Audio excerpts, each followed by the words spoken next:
Hello students, आज हम start करेंगे केमिस्ट्री का second chapter acid basis and salts. क्या आपने कभी सोचा है कि जो हमारा नींबू का जूस है व्हाई इट टेस्ट साउर, या अगर कभी सोप का हल्का सा टेस्ट आया होगा आपको, या टूथपेस्ट का टेस्ट दिया होगा आपने, वो तो ऑब्वियसली रोज देते हो। ठीक है, तो वो बिटर क्यों रहता है? तो ये सब हम इस चैप्टर में देखेंगे कि व्हाई इज इट सो। और अगर जैसे हम हमारे क्लोथ्स पे करी का स्टेन लग जाता है, अब जब हम उसे सोप से रब करते हैं, उसको सोप से क्लीन करने की कोशिश करते हैं, तो वो जो स्टेन का कलर है वो रेड ब्राउन में क्यों चेंज हो जाता है? कभी सोचा है? मैं बताती हूँ क्यों। ठीक है, इस चैप्टर में अपन वो सब पढ़ेंगे। तो एसिड बेसिस के बारे में हम सबसे पहले पढ़ेंगे, और इसको मैं पूरा जो आपको एसिड और बेसिस के बारे में पढ़ाऊंगी वो मैं आपको पढ़ाऊंगी डिफरेंस के फॉर्म में, ताकि आपको अच्छे से समझ में आए। जो मैं एसिड के बारे में पढ़ाऊंगी उसका डिफरेंस मैं लिखवाऊंगी बेस के नीचे। ठीक है, तो ऐसे समझ में आ जाएगा। और कुछ ऐसी कॉमन बातें भी हैं एसिड और बेस के बीच, तो वो हम बाद में डिस्कस करेंगे। ठीक है, लेट्स स्टार्ट। दो कॉलम्स बना लो, एक में लिख लो एसिड और एक साइड लिख लो base. Need some space in, column बना लो।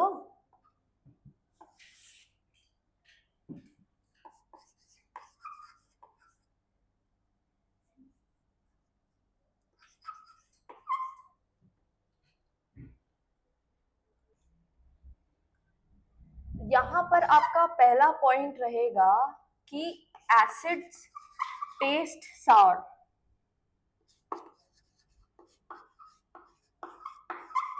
सार मतलब खट्टा, while bases they taste bitter। ठीक है, बेसिस का टेस्ट कैसा रहता है? बिटर रहता है, कड़वा रहता है। ओके, नाउ एसिड के बारे में दूसरी बात ये रहेगी बेटा कि एसिड ना ब्लू लिटमस को रेड में बदल देते हैं। What is litmus? तो बेटा लिटमस हमारा एक, हम कह सकते हैं, नेचुरल इंडिकेटर होता है। ठीक है, नेचुरल इंडिकेटर होता है जो ये हमें बताता है कि कोई सब्सटेंस एसिडिक है या बेसिक है। अगर कोई सब्सटेंस एसिडिक रहा तो वो क्या हो जाता है, अभी तो हम ब्लू लिटमस की बात कर रहे हैं, मैं लिटमस सॉल्यूशन की बात कर रही हूँ इन जनरल। ठीक है, ये हमको मिलता है लाइकेन प्लांट से। ठीक है, लाइकेन प्लांट से मिलता है ये हमें। एल्गे और फंगाई का कॉम्बिनेशन रहता है, ये सिम्बायोटिक रिलेशनशिप में रहते हैं एल्गे और फंगाई इसमें। ठीक है, लाइकेन इज प्लांट वाले उसमें आता है, आपके प्लांट साइड में आता है। ठीक है, तो यहाँ पर इसको क्रश करके इसका सोल्यूशन बना लिया जाता है जो कि पर्पल कलर में रहता है, तो वो हमारा लिटमस सोल्यूशन कहला जाता है।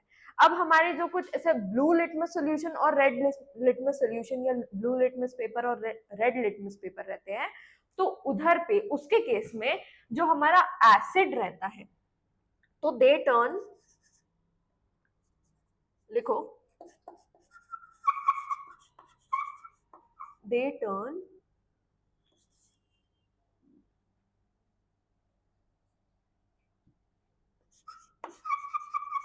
Blue litmus to red. And यहां बेसिस में इसका जस्ट ऑपोजिट रहेगा। आप लिख दोगे they turn red litmus to blue. अब इसको याद कैसे रखोगे? तो बेटा B for base, B for blue, बाकी ये वाला उसका जस्ट ऑपोजिट है, ये याद रहेगा आपको। बेस हमेशा लिटमस पेपर को ब्लू में टर्न करेगा। ओके, कौन सा? Red litmus. Blue litmus paper अगर आप बेस को टेस्ट करोगे ब्लू लिटमस पेपर से, no change will be there. ठीक है, तो अगर आपके पास एग्जाम में कम पॉइंट्स पड़ रहे हैं तो तुम ये वाला एक पॉइंट लिख सकते हो कि no change in red litmus. ठीक है, और यहां पर लिख दोगे no change in blue litmus.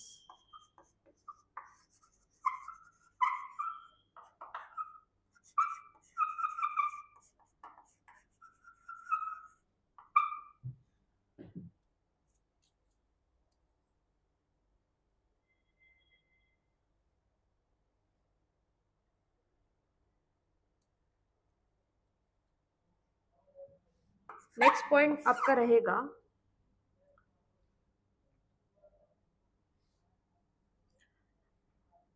Chapter 1 में डबल डिस्प्लेसमेंट रिएक्शन में हमने दो टाइप पढ़े थे, एक प्रेसिपिटेशन रिएक्शन था और एक था न्यूट्रलाइजेशन रिएक्शन। ठीक है, न्यूट्रलाइजेशन रिएक्शन में क्या हो रहा था? ठीक है, तो आपका एसिड और बेस कंबाइन कर रहे थे सॉल्ट और वाटर बनाने के लिए। ठीक है, तो ये क्या था? ये हमारा न्यूट्रलाइजेशन रिएक्शन था जो हमने कहां पे पढ़े थे? चैप्टर 1 में डबल डिस्प्लेसमेंट के अंदर। तो सिमिलरली वही कॉन्सेप्ट हम यहां पर अप्लाई करेंगे। जो एसिड है it it combines, it neutralizes the base, it neutralizes the base and base की बात की जाए तो it neutralizes the acid. Okay, it neutralizes the acid.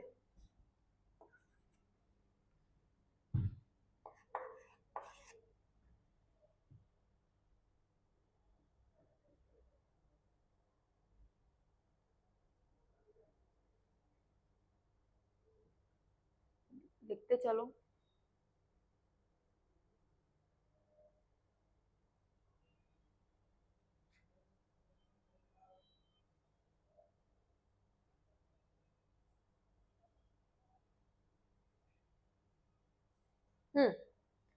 यहां पर आप लिख सकते हो कि it is used to treat excess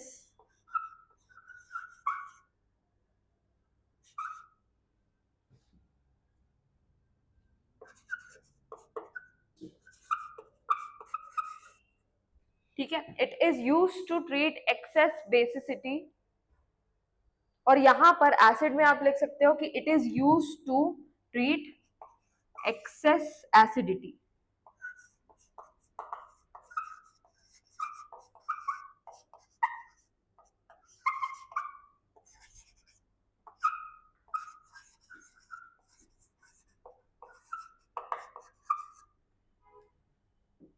examples लिख लो जरा।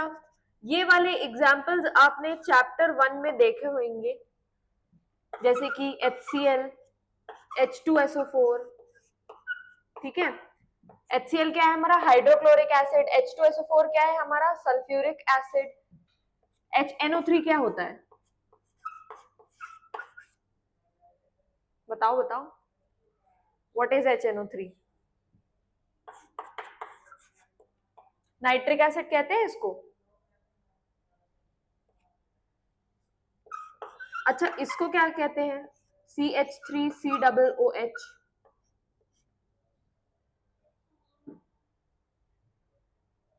बताओ बताओ,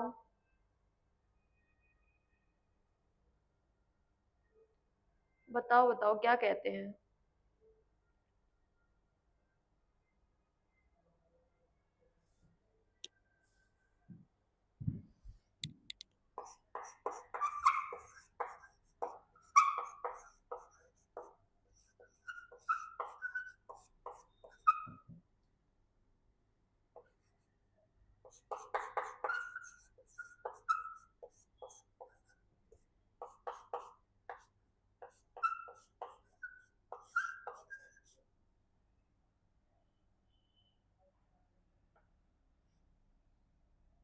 बताओ इसको क्या कहते हैं?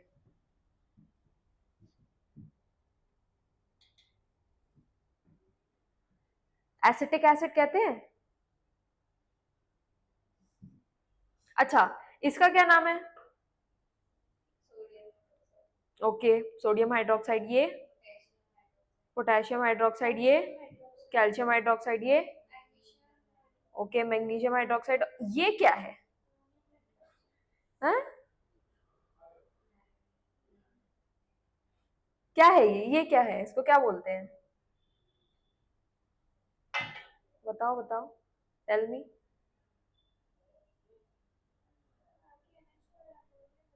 हाँ हाँ हाँ, अमोनियम हाइड्रोक्साइड। ठीक है, अब एक छोटा सा रिकैप कर लो। एसिड का टेस्ट कैसा रहता है, सार, और बेस का टेस्ट कैसा रहता है, बिटर। हमारे जो एसिड रहते हैं वो ब्लू लिटमस को रेड में टर्न कर देते हैं, और रेड लिटमस को ब्लू में टर्न कर देता है कौन, बेस। अच्छा, एसिड से रेड लिटमस में कोई चेंज नहीं आएगा, और बेस से हमारे, सॉरी, एसिड से रेड लिटमस में कोई चेंज नहीं आएगा, और बेस से ब्लू लिटमस में कोई चेंज नहीं आएगा।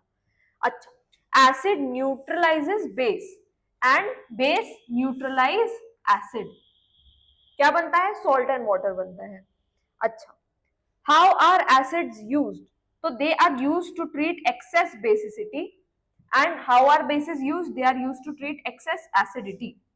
ये है आपके एग्जाम्पल्स यहाँ पे, इनको आपको याद रखना है। अगर कहीं पे एग्जाम में पूछ लिया एसिड के बारे में समझाओ, बेस के बारे में समझाओ, तो अगर सिर्फ एसिड के बारे में बोला है तो ये 5 पॉइंट्स लिख देना विद एग्जाम्पल। बेस के बारे में सिर्फ बोला है 5 पॉइंट्स लिख देना विद एग्जाम्पल। ठीक है, इनमें से कोई एक पॉइंट याद नहीं आएगा तो एग्जाम्पल का ही एक पॉइंट बना लेना। ठीक है, 5 में से 4 ही याद रहेंगे तो एक पॉइंट एग्जाम्पल का बना लेना। ओके।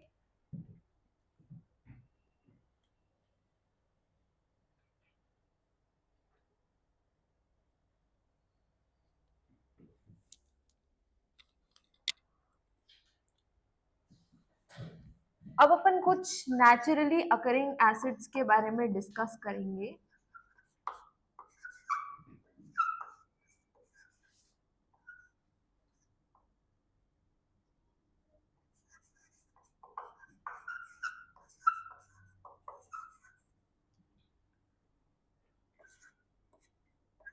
सबसे पहले आपका सबसे कॉमन चीज जो कि है ऑरेंज या लेमन, इसमें कौन सा एसिड होता है, ओके, सिट्रिक एसिड। यहीं पे याद कर लो, सिट्रिक एसिड। फिर मुझे बताओ टैमरिंड में कौन सा एसिड होता है, टैमरिंड मतलब इमली।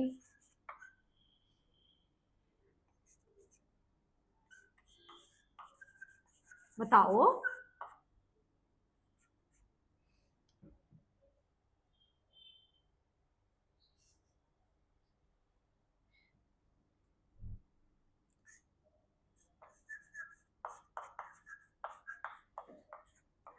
टार्टरिक एसिड, टमेटो में यस, ऑक्सैलिक एसिड। विनेगर में, विनेगर में यस, एसिटिक एसिड।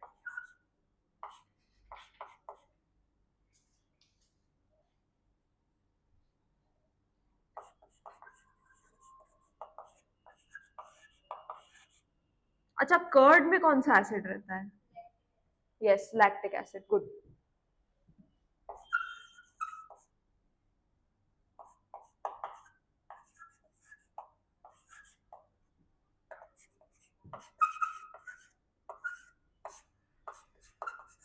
बी या एंट स्टिंग में कौन सा एसिड रहता है, बताओ, yes, methanoic acid.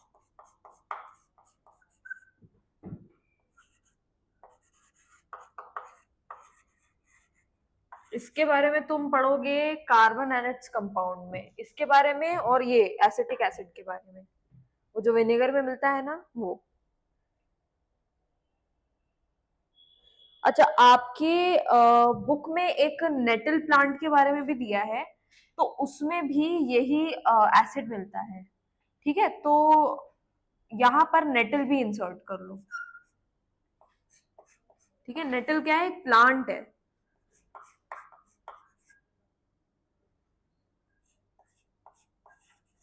Natal plant sting, तो ये क्या हो गए अपने नेचुरली अकरिंग एसिड्स हो गए, इनके नाम याद रखना। ठीक है, क्योंकि आपकी एनसीईआरटी में इसकी एक टेबल दी है, डायरेक्टली पूछा जा सकता है इसके बारे में। ओके।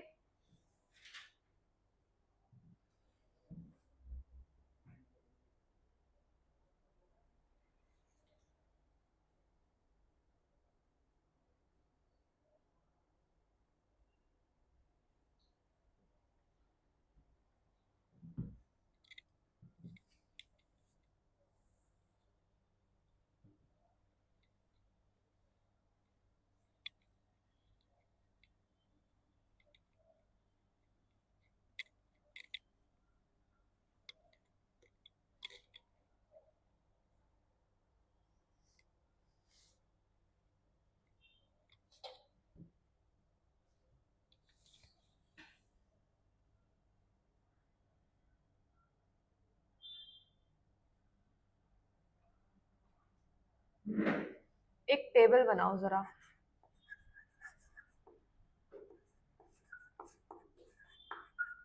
यहाँ जाएंगे आपके इंडिकेटर्स,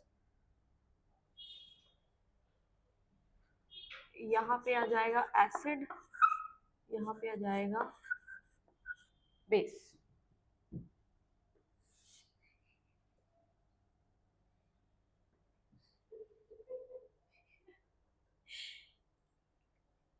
ओके, तो इंडिकेटर्स यहाँ पे आ गए, एसिड यहाँ पे आ गया, बेस यहाँ पे आ गया। अपन यहाँ पर लिखेंगे कि कौन कौन से ऐसे इंडिकेटर्स रहते हैं और एसिड और बेस की प्रेजेंस में वो क्या क्या कलर चेंज शो करते हैं। ठीक है, तो एक तो आपका हो गया रेड लिटमस। अब सुनो, अगर टेबल लंबी जाएगी, ठीक है, लंबी जाने देना, और अगर तुम्हारा पेज में जगह खत्म हो जाएगी तो एक नई टेबल बना लेना, ठीक है। अच्छा, तो पहला रहेगा रेड लिटमस, फिर आ जाएगा हमारा ब्लू लिटमस, ठीक है, फिर आ जाएगा हमारा ब्लू लिटमस, फिर आ जाएगा हमारा मिथिल ऑरेंज,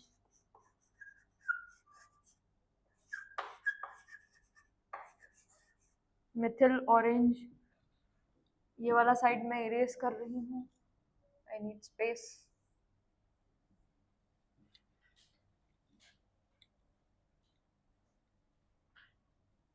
अब मुझे बताओ, जब एसिड रहेगा तो रेड लिटमस का कलर क्या होएगा?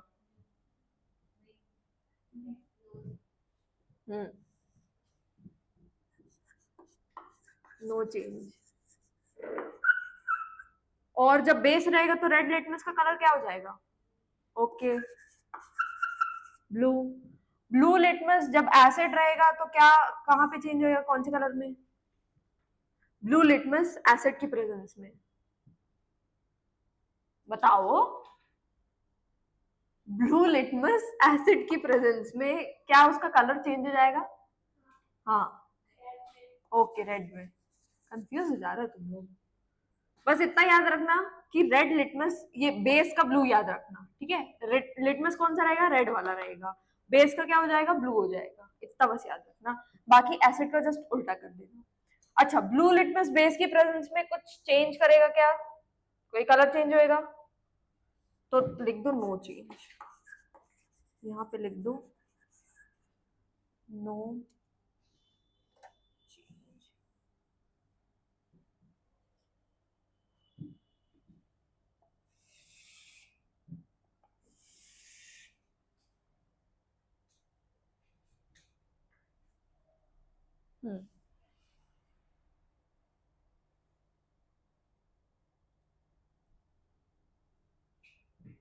अच्छा, ये जो मिथिल ऑरेंज रहेगा ना, ये आपका एसिड की प्रेजेंस में रेड हो जाएगा, और बेस की प्रेजेंस में ये हो जाएगा येलो।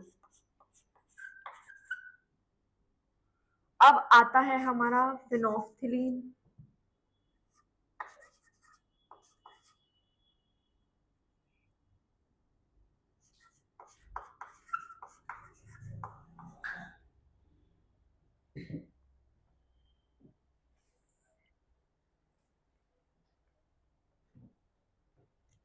तो ये जो फिनोल्फथलीन रहेगा, ठीक है, जब एसिड रहेगा तो there will be no change in colour, लेकिन जब बेस आएगा, सॉरी, बेस आ जाएगा तो इसका कलर चेंज हो जाएगा पिंक में, ठीक है, इसका कलर चेंज हो जाएगा पिंक में। याद करो, मैंने एक एग्जाम्पल भी दिया था तुमको मूवी का। क्या दिया था मैंने एक एग्जाम्पल? कौन सी मूवी का दिया था? हाँ, खट्टा मीठा का दिया था मैंने। उसमें नहीं, वो कलेक्टर रहती है, उसके घर पे रेड पड़वा देता है अक्षय कुमार। हाँ, फिर उसके वो जो नोट हाथ में रहते हैं, तो उससे जब वो सॉल्यूशन में अपना फिनोल्फथलीन के उसमें डालते हैं तो वो पिंक हो जाता है, ऐसा।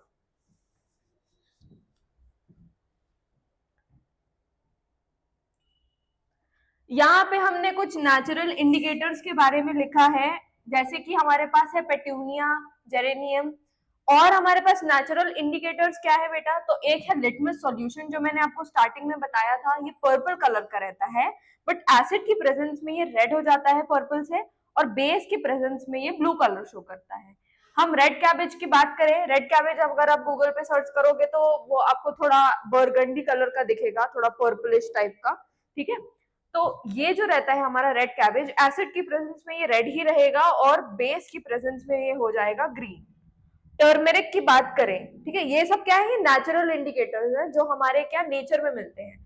तो टर्मेरिक की अगर हम बात करें तो ये हमें एसिड की प्रेजेंस में ब्राइट येलो देगा और बेस की प्रेजेंस में it will turn reddish brown, जो मैंने आपको एकदम स्टार्ट में बताया था कि जब हम करी स्टेन के ऊपर सोप लगाते हैं, रब करते हैं, तो वो रेडिश ब्राउन क्यों टर्न हो जाता है, तो वो उसका रीजन ये है क्योंकि टर्मेरिक क्या है, हमारा एक नेचुरल इंडिकेटर है।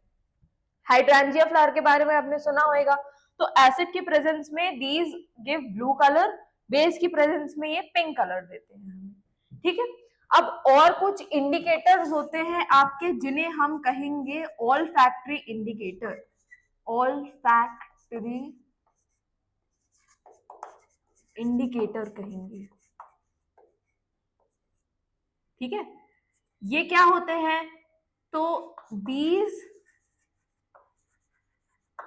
emit particular odor in the presence of acid और base। और इनके एग्जाम्पल्स में बेटा लिख दो, आपका वेनिला हो गया, वेनिला एक्सट्रैक्ट, ठीक है, vanilla. Then you have clove, clove क्या होता है, अभी तक बताया नहीं तुम लोगों ने मुझे, व्हाट इज क्लोव, सुना होगा कहीं पे, बताओ, कहीं पे सुना होगा।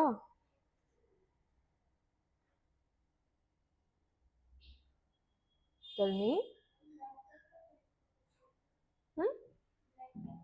नहीं नहीं, ब्लैक पेपर टाइप का नहीं, वेरी क्लोज, लेकिन इसको लॉन्ग होती है ना अपनी, उसको बोलते हैं clove. Vanilla, clove and then you have onion. Onion, ये हो गए हमारे क्या, olfactory indicator. Olfactory का मतलब नोज के अंदर जो रिसेप्टर है उससे है, ठीक है। तो ये क्या, ऑल फैक्ट्री इंडिकेटर क्या, ये ओडर एमिट करते हैं जब एसिड या बेस के कांटेक्ट में आते हैं। ये क्या क्या हो गए, वेनिला, क्लोव एंड अनियन, ठीक।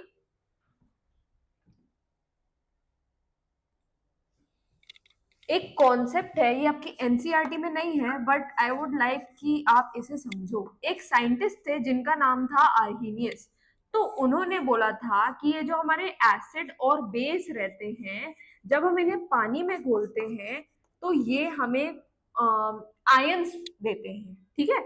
तो जो एसिड है, जब इन्हें हम एक्वस सोल्यूशन या एसिड का कोई एक्वस सोल्यूशन रहेगा हमारा, या एसिड को हम पानी में घोलेंगे, तो ये एसिड्स ना हमें आयन देंगे H प्लस के फॉर्म में, और जो बेस को हम पानी में घोलेंगे तो ये हमें OH नेगेटिव आयन देंगे, ठीक है।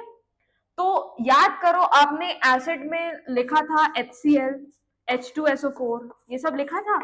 तो बेटा जब इसको पानी में घोल दोगे ऐसे, या इसको पानी में घोल दोगे ऐसे, तो ये आपको देगा H प्लस आयन और Cl माइनस आयन। ये आपको देगा 2 H प्लस आयन और एक SO4 2 नेगेटिव आयन, ठीक है। 2 H प्लस क्यों, क्योंकि यहां पर देखो H हमारे 2 हैं, ओके। सिमिलरली यहां पर आपने देखा होगा, आपके पास था NaOH, ठीक है, और आपके पास क्या था, मैग्नीशियम हाइड्रोक्साइड था, है ना। तो ये बेटा आपको देंगे पानी में H2O, पानी में ये आपको देंगे Na प्लस आयन और OH माइनस आयन। ये आपको देगा मैग्नीशियम आयन और 2 OH नेगेटिव आयन। बाय 2, क्योंकि यहाँ पर हमारा मैग्नीशियम जो है, सॉरी ये 2 यहाँ पर आएगा, ठीक है। तो वैलेंसी मैंने बताया था, क्रॉस करते हैं अपन, तो मैग्नीशियम की 2 वाली वैलेंसी इसके OH के ऊपर आ जाएगी, ठीक है। तो इसलिए हमें यहाँ 2 OH आयंस मिलेंगे। तो बेटा देखो यहाँ पर आपको क्या मिल रहा है, आपको H प्लस आयंस मिल रहे हैं यहाँ पर, जो कि क्या है, बता रहा है कि ओके ये हमारा सब्सटेंस क्या है, एसिड है जब हम इसको पानी में घोल रहे हैं। और यहाँ पर आपको OH माइनस आयंस मिल रहे हैं, तो ये आपको बता रहा है कि जो हमारा गिवन सब्सटेंस है that is a base when it is getting dissolved in water. ठीक है, तो इसको बस ध्यान में रखना, एक नोट बना लो इसका। ठीक है, ये क्या है, ये एक तरीके से मैंने आपको एग्जांपल दिए हैं कि आर्हीनियस ने एसिड और बेस को कैसे डिफरेंशिएट किया था आयंस के बेसिस पे। ये आपके फर्दर जो आगे हमारे टॉपिक्स आएंगे इस चैप्टर में उसमें भी काम आएगा। ठीक है, तो आज के लिए इतना ही। नेक्स्ट क्लास में हम पढ़ेंगे कि क्या होता है जब एसिड अलग अलग सब्सटेंसेस से रिएक्ट करते हैं, जैसे मेटल्स हो गए, जैसे कार्बोनेट्स हो गए, बाइकार्बोनेट हो गए। And similarly we will study कि what will happen if bases react with these substance too. ठीक है, पढ़ाई करते रहो, मस्ती करते रहो, बाय बाय।